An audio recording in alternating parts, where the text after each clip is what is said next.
In the middle of the last decade, a consulting firm in New York published its annual list of the most expensive cities in the world. It is a serious document.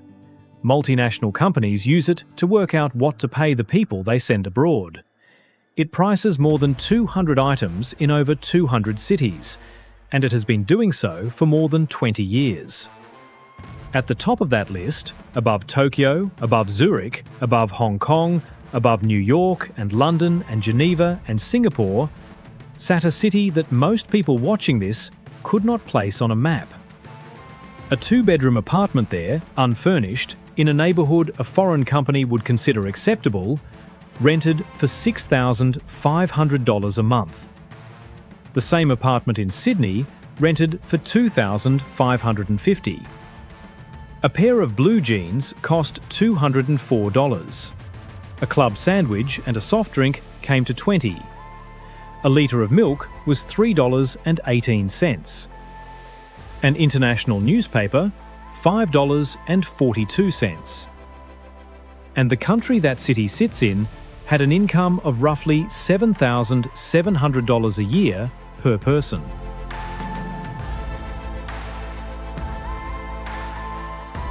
Read those two facts against each other for a moment.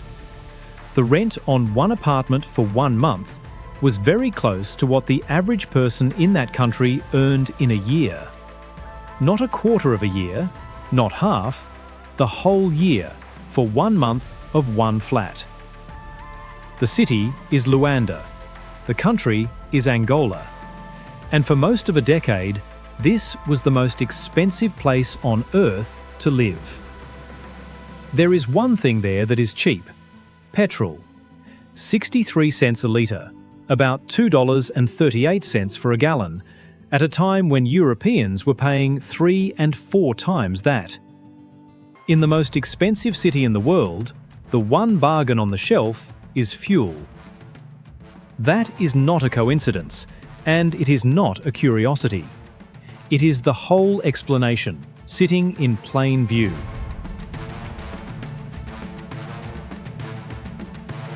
Because the usual reason a city becomes expensive is that a great many people there have a great deal of money, and they bid up the price of everything around them.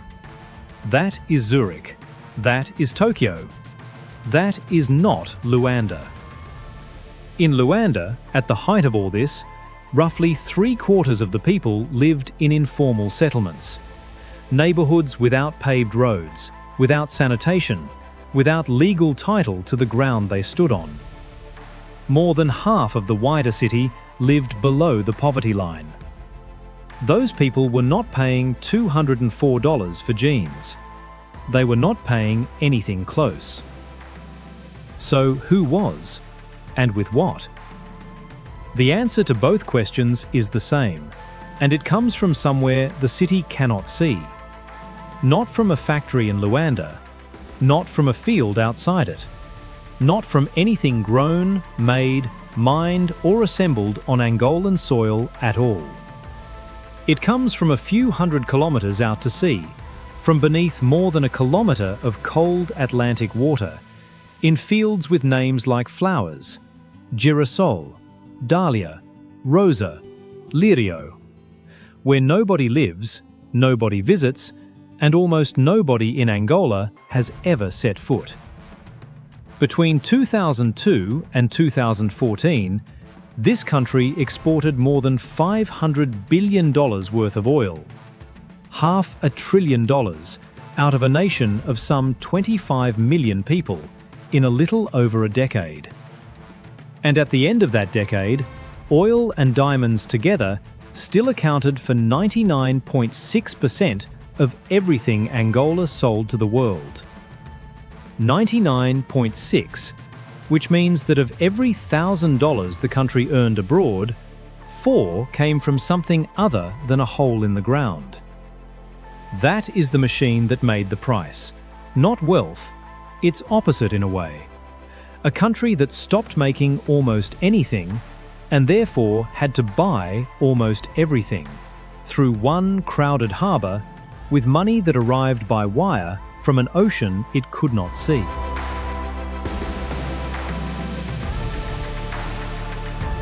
And here is the part that gives this story its shape.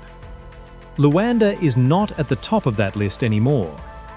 In the summer of 2019, it appeared at number 26 out of 209 cities, behind N'Djamena, behind Kinshasa, behind Lagos. Nothing in Luanda got cheaper. No shop cut its prices. No landlord dropped a rent. The port did not speed up. The farms did not come back. The factories were not built. Something moved, and it moved a very long way from Luanda. So how does oil make the most expensive city in the world, and how does it take the title away again without touching a single price tag? To understand a fortune, you have to know what came before it. Because Angola was not always an oil country. For most of its recorded history, it was not an oil country at all. And for a long stretch of the 20th century, the thing that paid for everything grew on a hillside. The first oil ever produced in Angola came out of the ground in 1916. A well called Dande 4, drilled in the coastal basin north of Luanda, flowed at 6 barrels a day. 6. Not 6,000, 6. A single modern tanker truck holds more. The well was tested, judged worthless, and abandoned. And that was the story for the next 40 years. Companies drilled on and off along the coast, in the Kwanza Basin south of the capital, and found nothing worth building a pipeline for. There was oil under Angola. There always had been. In places it seeped to the surface on its own, black and slow, in ground where erosion had stripped the rock away. Everyone could see it. Nobody could make money from it. The first well that changed that was drilled in 1955 at Benfica, just south of Luanda. It was the country's first commercial discovery, and the field went into production the following year. Even then, it was small. Angola in the 1950s was a Portuguese colony with an economy that ran on other things entirely, and oil was a line item near the bottom of the ledger. It would take another 20 years and a completely different piece of ocean before that line moved to the top.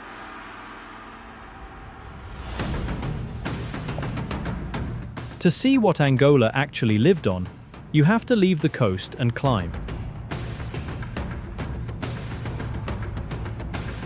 Inland from Luanda, the land rises in steps, from the humid coastal strip up onto a plateau that runs the length of the country, cool and green and high. In the Malanje Highlands and along the northwestern margins of the BA Plateau in the center, the altitude and the rainfall and the volcanic soil combine into something very specific. Coffee grows there, extremely well. By the early 1970s, Angola was producing more than 200,000 tons of coffee a year.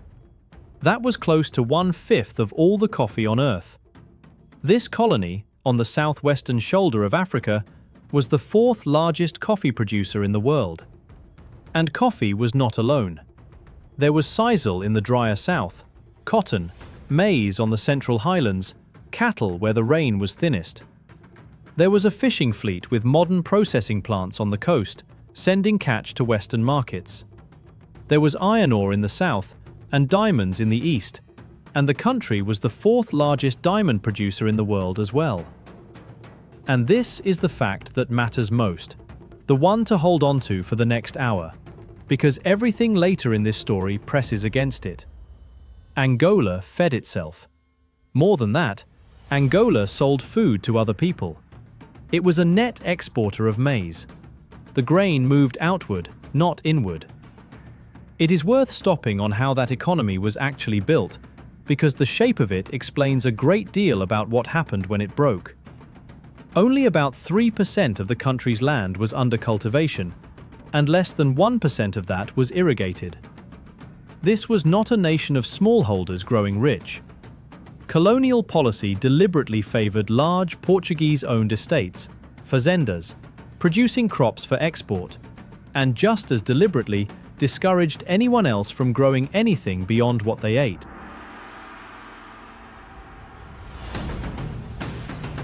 Rural Angolans were pulled into the estates through a system of contract labour that was, in practice, compulsory.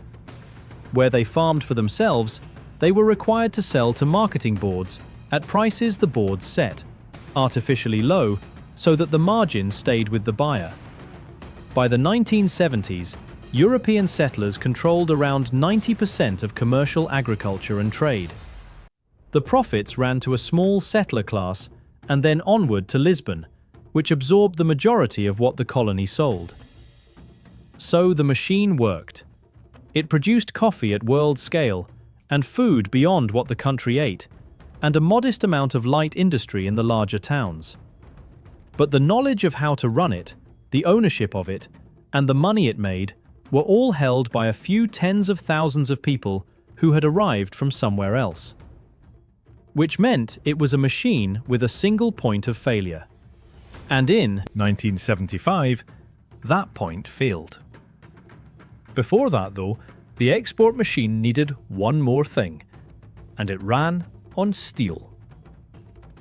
Look at a rail map of Angola, and you will see 3 lines, all doing the same thing, running from a port on the Atlantic, straight inland, and stopping. They do not connect to each other in any useful way. They were never meant to. They were built to take things out. The Northern Line, out of Luanda, was nationalised in 1918 and ran on coffee and cotton. The Southern Line, from Namibia, carried iron ore and was state-owned from the start.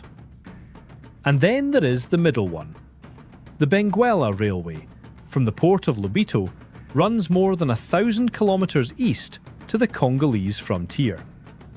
It is the longest railway in the country, and it was the most profitable, but not because of anything in Angola. It was built with British financing to reach the copper mines of Katanga, in what was then the Belgian Congo. Copper came out of somebody else's ground, crossed the border, rode the Angolan rails to the Angolan coast, and sailed. Angola collected the freight.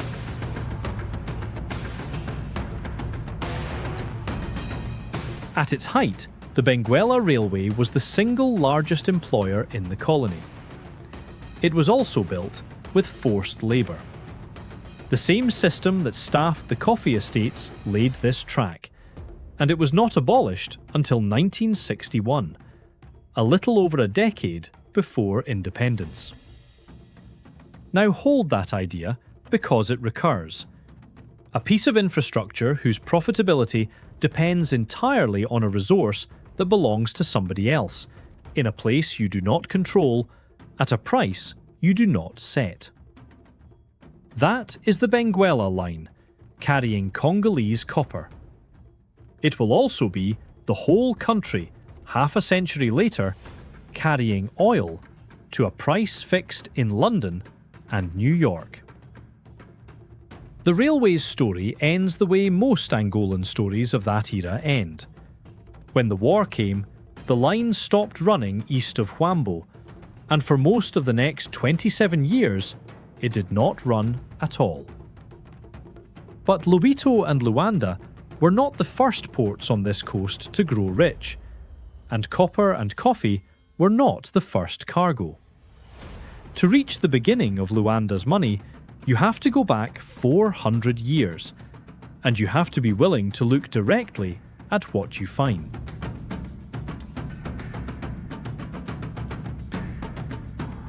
Luanda was founded by the Portuguese in 1587, with 400 settlers. Benguela, further south, began as a fort in the same year and became a town in 1617. And for the next 2.5 centuries, the business of both towns was the sale of human beings.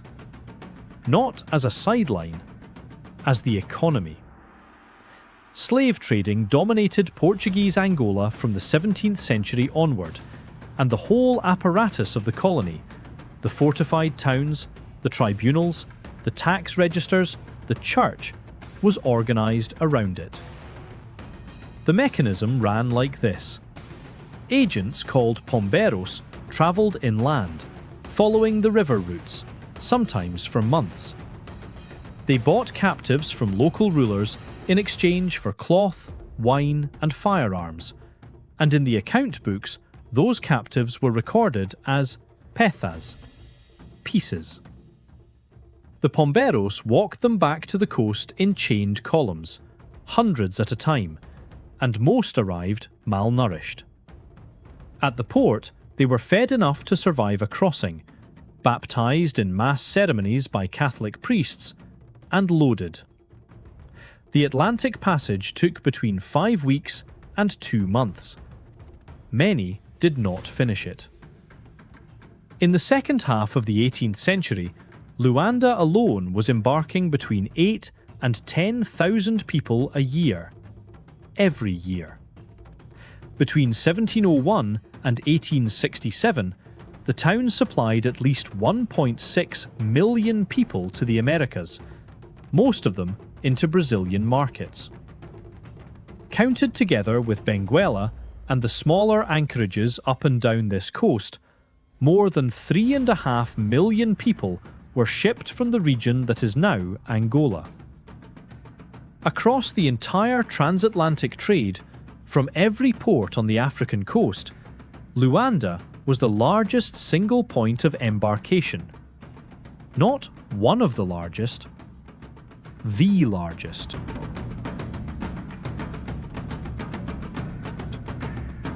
One of the men who made his living from this was a sea captain named Francisco Roque Soto. He served 22 years out of Bahia in Brazil and built a position in Luanda controlling trade with the interior. He was not unusual. He was typical. One of a class of merchants and captains, many of them exiles and convicts sent out from Portugal or Brazil, who arrived with nothing and could end their lives wealthy.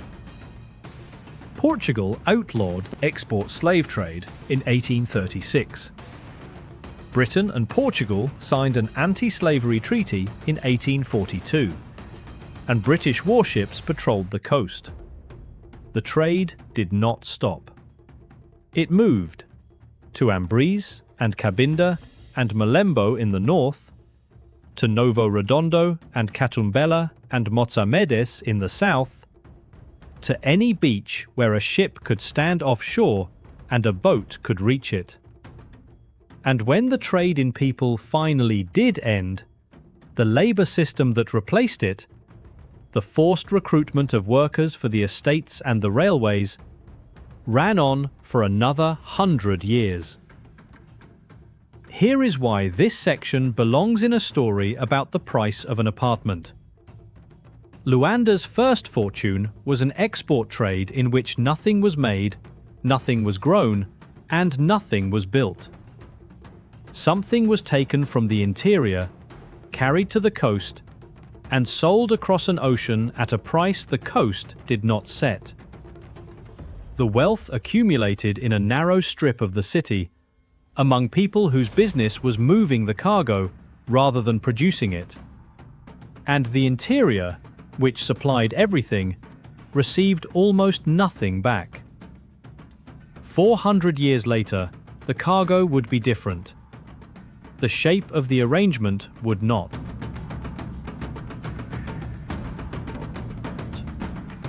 There was one more commodity before oil, and it came out of the far east of the country, in the provinces called the Lundas.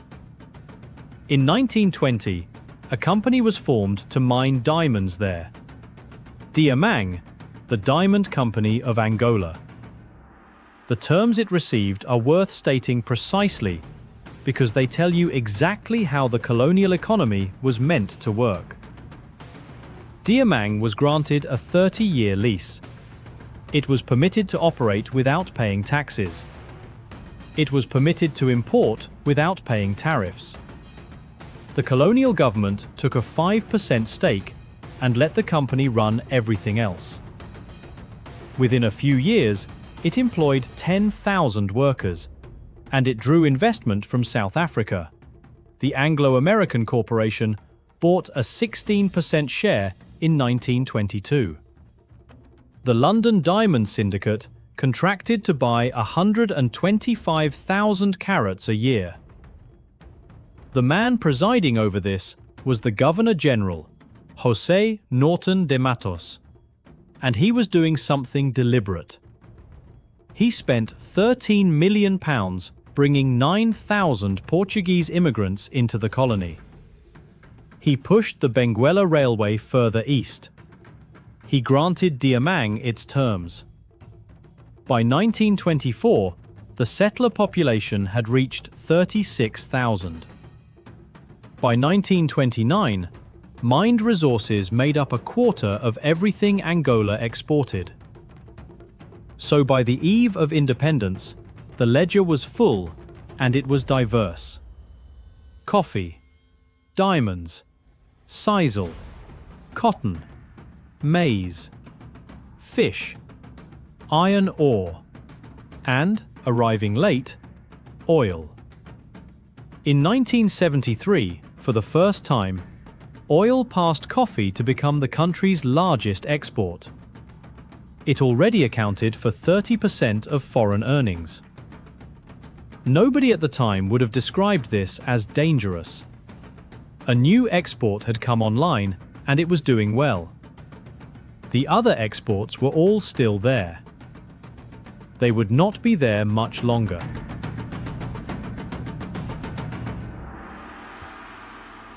Look again at a map of Angola, and you will notice something odd at the top.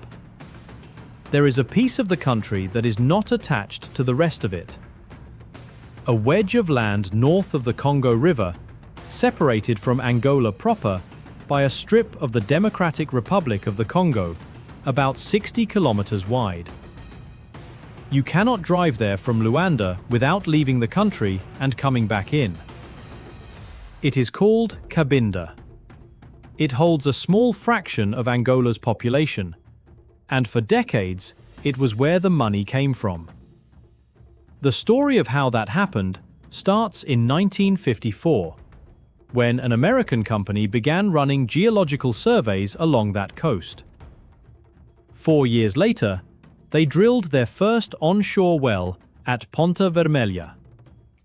Then they went offshore. In 1966, they found the Malongo field, in shallow water off Cabinda. First oil flowed in 1968. Takula followed in 1971. The company was Cabinda Gulf, later absorbed by Chevron, which operates those concessions to this day, producing around 500,000 barrels a day from 2 blocks off that same coast. Now, consider what that arrangement actually is, in economic terms, because this is the hinge the entire story turns on. An oil field sitting in water off a detached enclave is not part of an economy in the way a coffee estate is part of an economy. A coffee estate needs land and pickers and mules and a road and a drying yard and a warehouse and a rail siding and a broker and a bank. Every one of those is a transaction that happens on Angolan ground, in Angolan hands, and leaves money behind at every step. An offshore oil field needs a platform, a helicopter, a supply vessel, and a tanker. The crude never comes ashore. It moves from the seabed to a floating vessel to a ship's hold, and the ship sails for Houston or Rotterdam, or later, Shanghai. The wages are paid mostly to specialists flown in and flown out. The equipment is imported. The engineering is done abroad.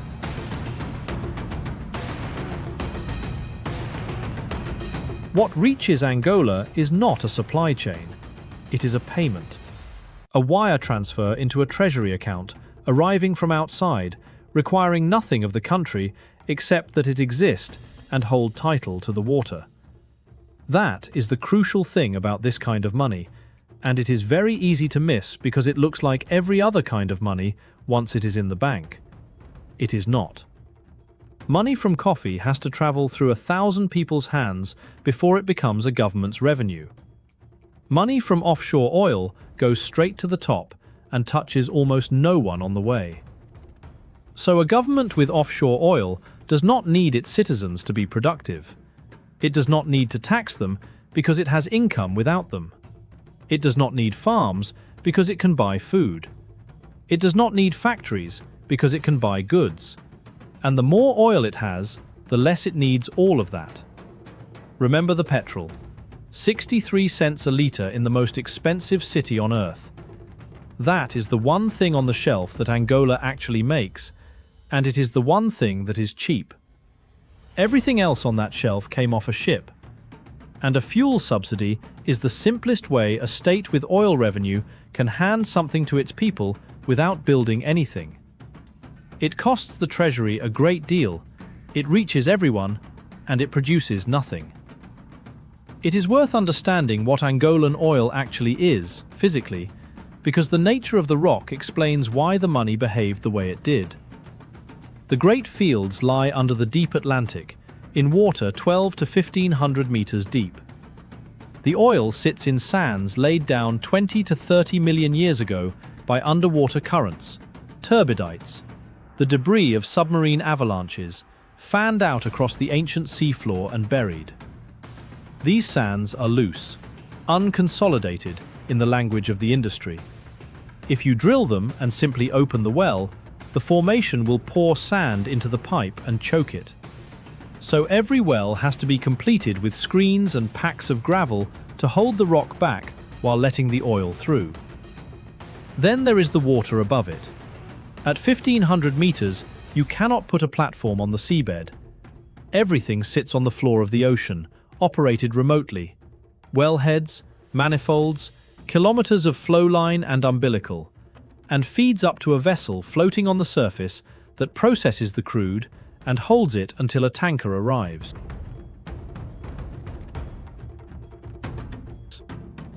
One field of this kind, Girassol, cost around $2.8 billion to develop.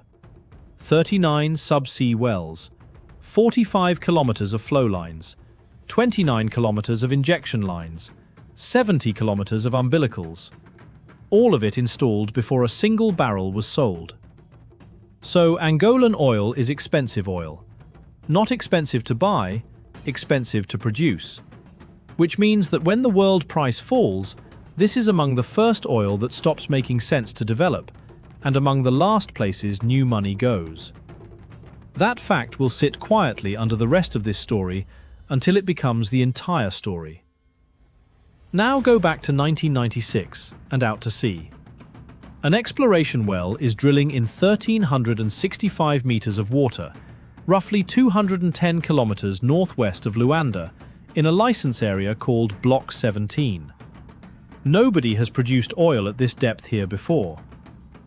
The well finds oil.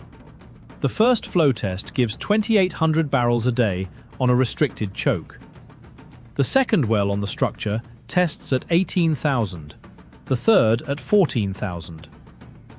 Those numbers, in a field that size, mean something specific to a petroleum engineer. They mean that what is down there is measured in billions of barrels. They named it Girassol, sunflower. And then, because the first one was named for a flower, every field found afterwards in that block was named for a flower too. Dahlia in 1997, Rosa and Lirio in 1998, Tulipa, Orchidea and Cravo in 1999, Jasmine and Perpetua in 2000. 11 discoveries in a single block, holding something like 3 billion barrels.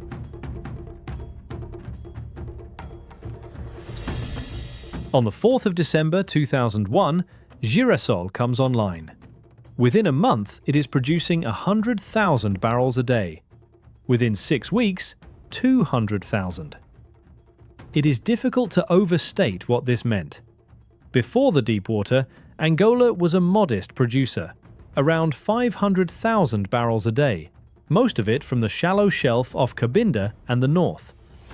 With the deepwater, production climbed toward 1.9 million barrels a day by 2008. The country roughly quadrupled its output from an ocean floor a mile down in about a decade. And here is the timing, which is the cruelest part of the whole arrangement. Those discoveries were made in the second half of the 1990s. The fields came online at the start of the 2000s. Angola at that time was in the 25th year of a civil war. The war began in 1975, the year the Portuguese left, and it did not end until 2002. It is not this documentary's subject, and the politics of it belong to another kind of program. What belongs here is the economics, because the way that war was paid for shaped everything that came afterward. Both sides in the conflict were financed by things dug out of the ground. The government's revenue was oil. The opposition's revenue was diamonds.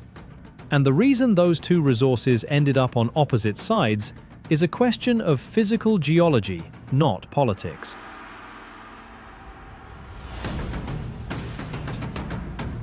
Diamonds in Angola occur two ways. Some are locked in kimberlite pipes, deep volcanic chimneys of hard rock that require a mining company, heavy machinery, processing plants, and years of capital to exploit. Others are alluvial, stones weathered out of those pipes over millions of years and washed downriver, sitting loose in gravel beds.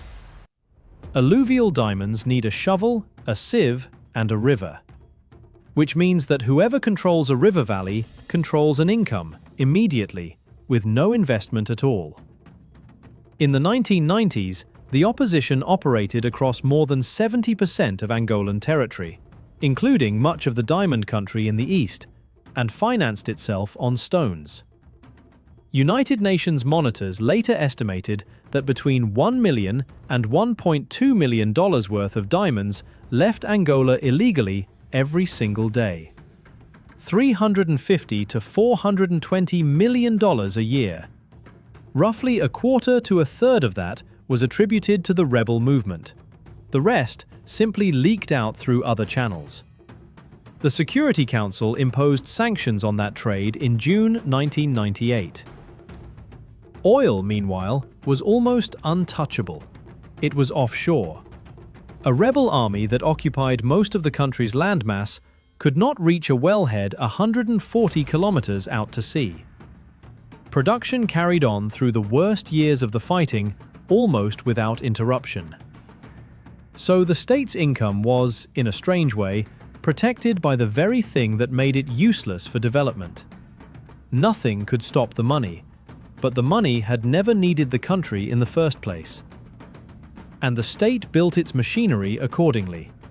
The national oil company, Sonangol, founded in 1976, became the sole concession holder, the single door through which every foreign company had to pass to reach Angolan oil. It negotiated the terms, held the state's equity, collected signature bonuses from companies bidding for blocks, and raised loans against future production when the treasury ran dry. It repaid those loans, through the war, without default. Over time, it grew far past oil into transport, banking, property, aviation, services. It became something more like a parallel administration than a company, a state's finance ministry, investment arm, and industrial policy, all housed inside a firm. The war ended in 2002. Somewhere between 500,000 and 1 million people had died. The countryside was mined, the roads were broken, the railways ran nowhere, and the agricultural economy that had once fed the country and exported the surplus was simply gone. The estates had been abandoned in 1975 and never restarted. The processing plants had closed. The knowledge had left with the settlers and had not been replaced. What Angola had, in 2002, was a ruined country and an enormous and rapidly growing income from the sea.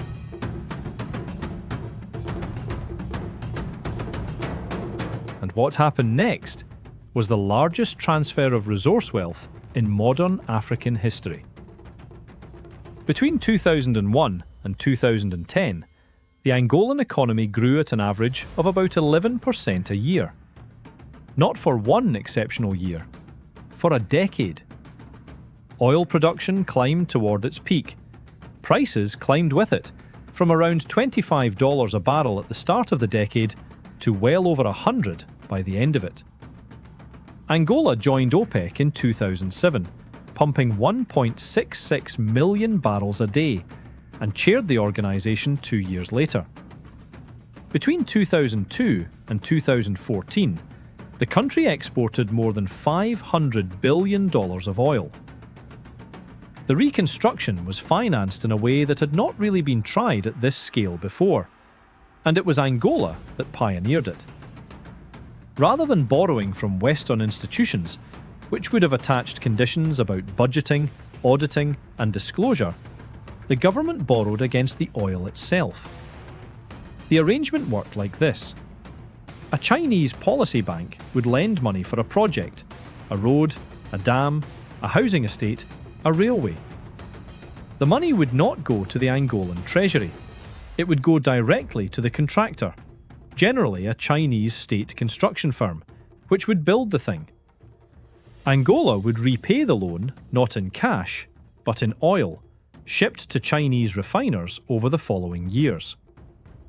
No cash needed to change hands at either end. No conditions attached about how the country ran its budget. And the lender's risk was covered by a commodity that was coming out of the ground anyway.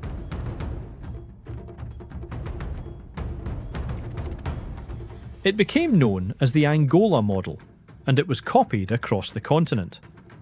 In 2004, China's Export-Import Bank pledged $2 billion in oil-backed credit. Over the following 2 decades, Chinese institutions committed more than $42 billion to Angola, more than a quarter of all Chinese lending to Africa in that period, and more than to any other African country. The construction that followed was on a scale that is difficult to convey. Roads, hydroelectric dams, railways relayed across the country, stadiums, hospitals, entire new towns poured out of nothing. At the peak, more than 300,000 Chinese nationals were living and working in Angola. And in Luanda, the skyline moved. Glass towers went up along the bay. Gated compounds and shopping malls spread through the southern districts. The coastal road, the Marginal, was rebuilt with promenades. For years, there had been a landmark in the middle of the capital that nobody talked about much. A 10-storey skeleton of steel and concrete with a construction crane still standing on top of it, exactly as the workers had left it in 1975. It had stood there, unfinished, through the entire war. A building that had simply stopped mid-sentence. Now the cranes came back, in the hundreds, and the skeleton was no longer the strangest thing on the skyline. From the outside, this looked like exactly what a resource boom is supposed to look like. A country ends a long war, discovers it is sitting on an enormous income, and spends it on rebuilding itself. So why did the shops get more expensive instead of less? The answer sits at one place on the coast, and it is not glamorous. It is a harbour.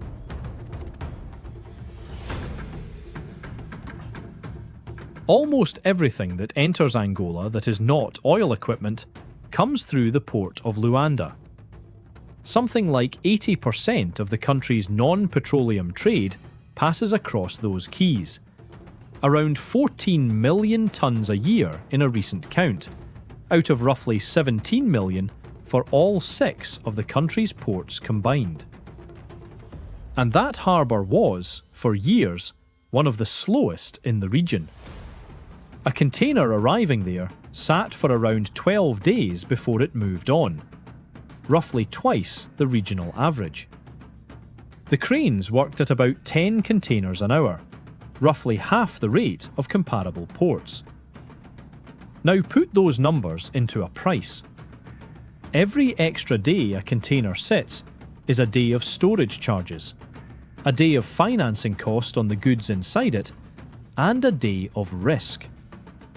For anything refrigerated, it is worse, because the cold chain in the country was thin. Few facilities, poor roads, heavy traffic, losses to spoilage and handling at every stage. The cost of transport inefficiency in Angola has been estimated at around $400 million a year.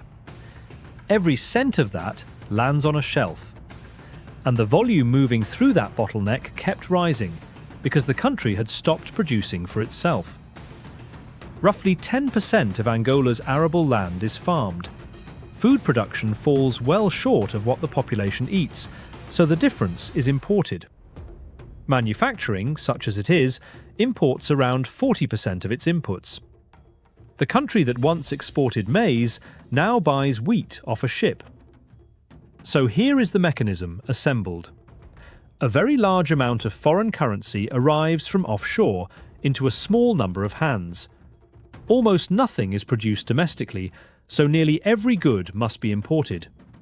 Nearly every import passes through one congested harbour, which adds days and cost to each container. And demand for those goods is concentrated among people paid in dollars, whose companies will cover the difference.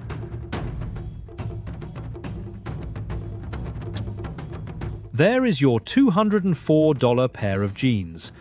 It is not a luxury item. It is a normal pair of jeans that has been through a very expensive door.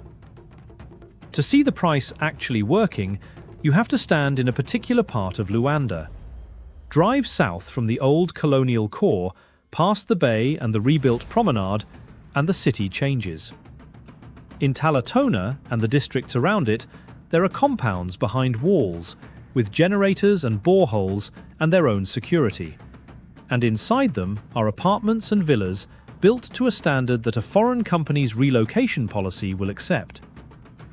There are not many of them. That is the entire point.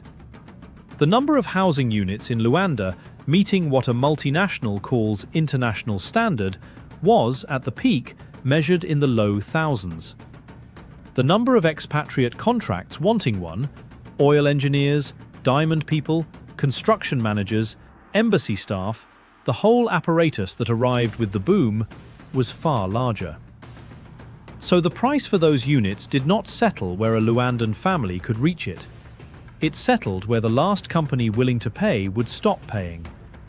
And those companies were not paying out of a household budget, they were paying out of a cost of living allowance attached to a posting on an oil block that produced 200,000 barrels a day.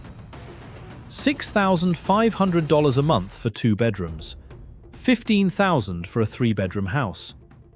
And the researchers compiling the annual survey said as much, plainly.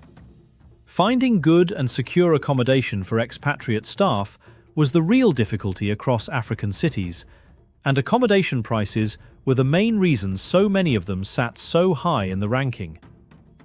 Which means the headline was always slightly misleading. Luanda was not the most expensive city in the world.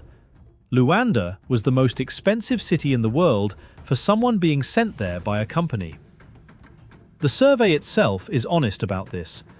It prices a basket chosen with expatriates in mind: imported goods, international schooling, rental accommodation of a foreign standard. It converts everything to dollars.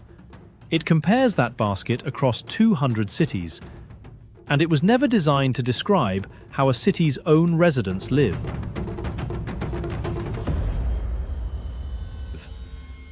For an Angolan household, the same apartment might have cost $200 a month. Not because they were being charged a different rate for the same flat, but because they were renting an entirely different kind of flat, in a different part of the city, in a market the survey never looked at. So 2 price systems ran side by side in the same streets, denominated in different currencies, serving different people, barely touching.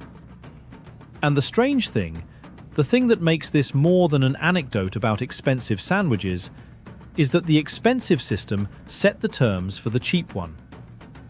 When a small number of buyers with foreign money bid up the rent on the good buildings, the developers build for those buyers. When they bid up the price of imported food, the importers stock for those buyers. Land near the center becomes worth more as a compound than as a neighborhood. The city reorganizes itself around the customer who can pay, and the customer who can pay is holding a currency earned somewhere else entirely. That is not a market failure. That is a market working exactly as it should, on the wrong inputs. It is worth pausing on the crop that used to hold this economy up, because its disappearance is more literal than most people assume. Angolan coffee is mostly Robusta, grown on the northern slopes and the plateau margins. And by the early 1970s, the estates producing it were among the most productive in the world.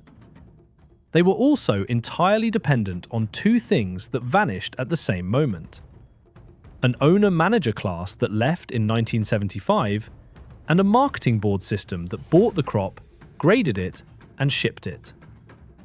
Coffee trees do not die when they are abandoned. They keep growing. They go wild, tangled up in second-growth forest, still fruiting for decades. Much of Angola's coffee is still standing out there, unpruned, unpicked, unreachable by any road that still exists.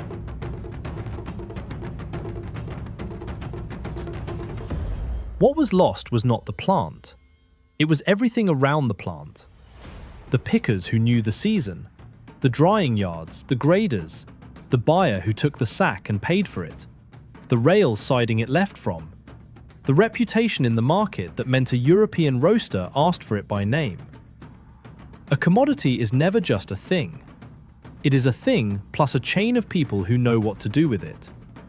The thing survives neglect. The chain does not.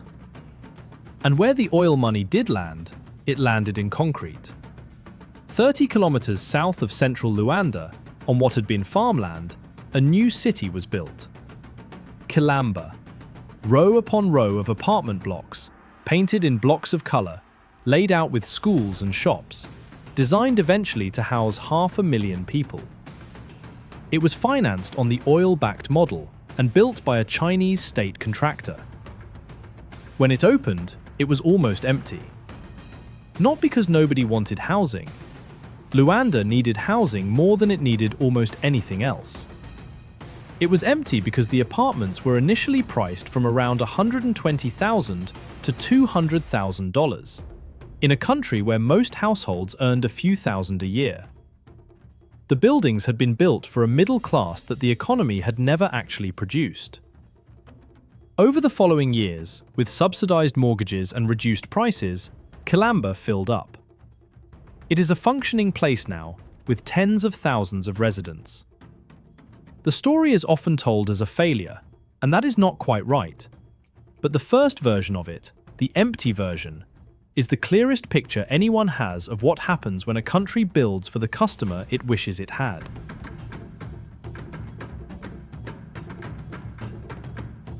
Meanwhile, the new Luanda was being made partly by clearing the old one. 3/4 of the city lived in the masiques, the informal neighborhoods, built on ground nobody held title to, often on top of former dumping ground. Making room for the towers, the compounds and the road schemes meant demolishing them, and moving the residents to rehousing zones on the edge of the city. Many were rehoused, many were not. They lost the house and the plot and received nothing, and the settlements simply reformed further out, further from work, further from water. The city that topped the ranking of the world's most expensive was, at that same moment, the city where a majority of people were being moved further from everything they needed. But there was another economy running in Luanda, and for a long while it was larger than the official one. On a hillside in Sambizanga, above the bay, on ground that had once been a rubbish dump, a market grew. It was approved in the mid-1980s, and it took its name from a Brazilian soap opera that had been playing on Angolan television, Roque Santeiro. It became, by most accounts, the largest open-air market in Africa. 1 kilometre long, 1/2 kilometre wide, an area equivalent to 500 football pitches, a city of tin roofs where you could buy anything. Food, clothes, computers, medicine, car parts, coffins. And it was not only a place to shop. Roque Santero was where the country's commodity prices were actually set, and where the real exchange rate between the kwanza and the dollar was discovered every morning. People called it the Wall Street of Angola, and they were not being entirely ironic.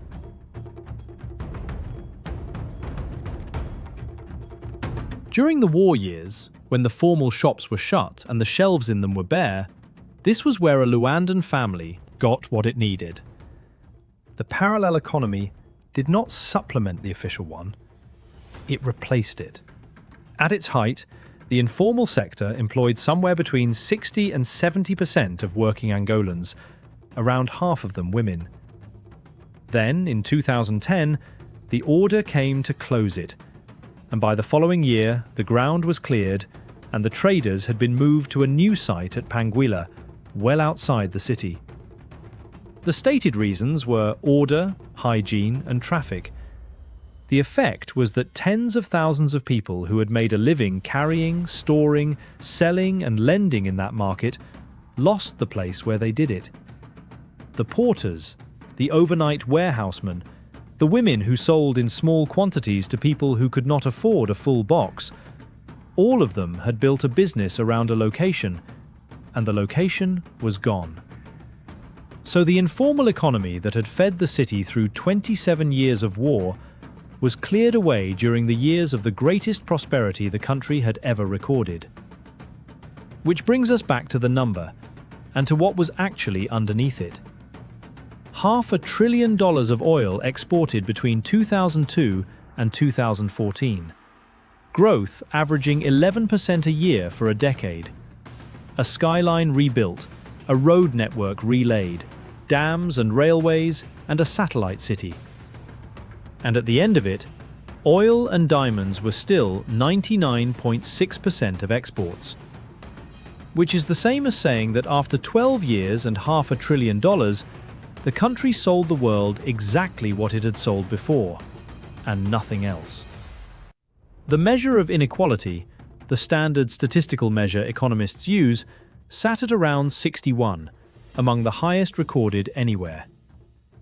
The boom had not built a second economy, it had built a very expensive version of the first one.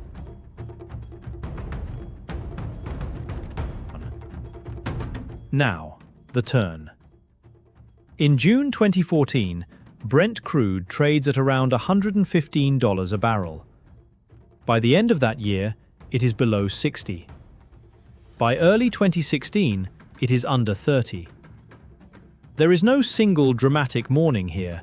This is not a crash in the sense of a market panic. It is a slide, steady, unglamorous, and total. And for a country where oil is the overwhelming majority of exports and the great majority of government revenue, a slide of that size is not a downturn. It is a change in the arithmetic of the state. The 2015 budget is cut by $17 billion, a quarter of the whole thing, removed in a single revision. Construction sites stop. Contractors cannot pay their workers. Projects that had been running for a decade simply halt where they stand.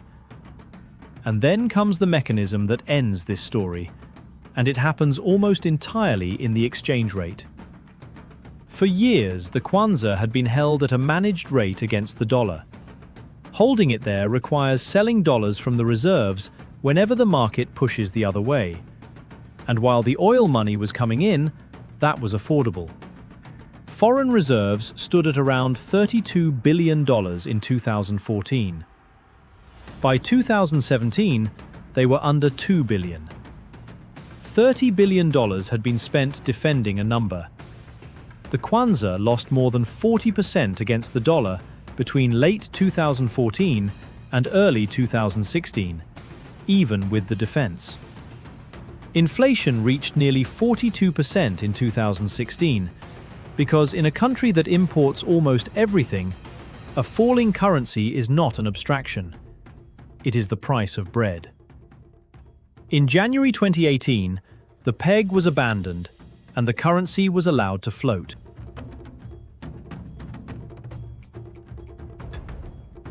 And now watch what happens to the ranking. The survey works by pricing a basket of goods in the local currency and converting it into dollars. That is the whole method. So when the kwanza fell, and it kept falling, ending up nearly 90% weaker against the dollar over the decade from 2014, the dollar price of that basket fell with it, automatically, whether or not a single price tag in Luanda had changed. In June 2019, Luanda appears at number 26 out of 209 cities. The year before, it had been 6th. It is no longer even the most expensive city in Africa. It sits behind N'Djamena, behind Kinshasa, behind Lagos. The most expensive city in the world had, on paper, become an ordinary one. And for the people who lived in it, everything had got harder. Imports were scarcer because there were fewer dollars to buy them with. Prices in Kwanza were climbing at 40% a year.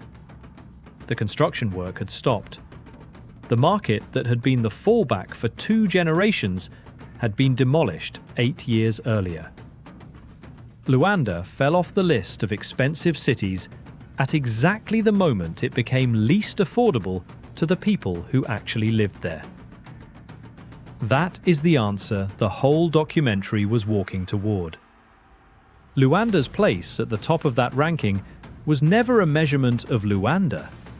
It was a measurement of the exchange rate between a currency propped up by oil revenue and the dollars that revenue arrived in. Move the oil price and the ranking moves, with nothing in the city having changed at all. The price was never set in Luanda. It was set at sea, in a barrel, by people who had never been there.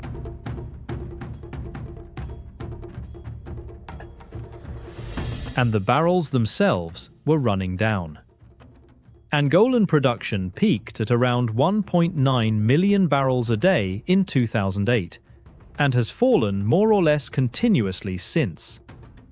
By the mid-2020s, it was running near 1 million, roughly half the peak. In the summer of 2025, it dipped below 1 million for the first time in years. The deepwater fields that transformed the country in 2001 have simply matured. Girasol and Dahlia and the rest are a quarter-century old now, and fields of that kind decline at something like 8 to 12% a year once they are past their plateau. To hold production flat, a country has to bring on roughly 100,000 new barrels a day every year forever. And new deepwater capacity takes 5 to 7 years from decision to first oil. The decisions that were not taken in the lean years after 2014 are the barrels that are not arriving now. In January 2024, Angola left OPEC after 16 years in a dispute over a production quota it considered too low. It had joined the organization in 2007, pumping 1.66 million barrels a day. It left pumping barely more than 1 million. And the freedom to pump as much as it liked changed nothing, because the constraint had never been the quota. It was the rock.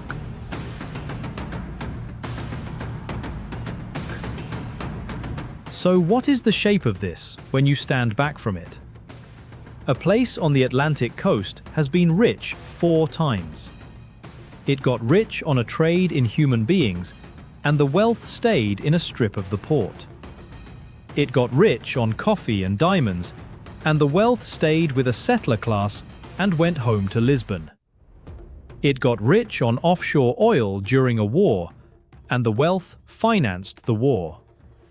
It got rich again on deep water oil in peacetime, and the wealth built towers and roads and a satellite city, and left the export ledger exactly where it found it. 4 fortunes in 400 years. each of them extracted from ground or water, sold at a price set somewhere else, and touching remarkably few of the people standing on top of it. The temptation at this point is to say something knowing about oil and what it does to countries. It is a well-worn observation, and there is truth in it, but it explains less than it seems to. Norway has oil. So does Canada. The oil did not do this on its own. What Luanda's decade at the top of that list really shows is something narrower and stranger. It shows what a price is. A price is not a measure of value, and it is certainly not a measure of prosperity. A price is a measure of distance. The distance between what a place can make and what it needs. Shorten that distance and things get cheap. Lengthen it and everything, however ordinary, arrives expensive. Luanda's jeans cost $204 because they had crossed an ocean, waited 12 days on a quay, and been sold into a market where the only buyers who mattered were paid from a rig 140 kilometers offshore. The number said almost nothing about the city. It said everything about the distance. The coffee is still out there on the plateau, growing wild in the second growth forest, unpicked. The rails still run east from Lobito. The fields under the deep water are still producing, more slowly each year. And the price of every one of them is still decided by somebody a very long way away.